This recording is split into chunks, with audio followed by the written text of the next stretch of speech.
از شیخ محمد بن راشد یه تشکر ویژه بکنم. چرا؟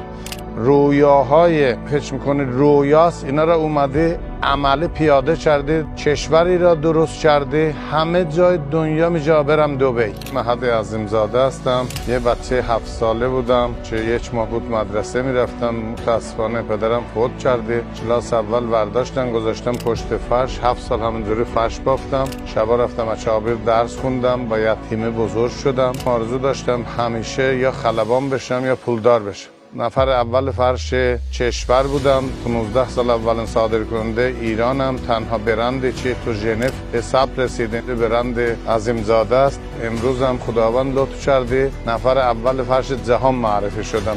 من خودم دبی انتخاب کردم. من الان این فروشگاه که نزدیک 1.5 سال اینجا دارم، بالای 300-400 میلیون دلار موجودی فرششه. فرش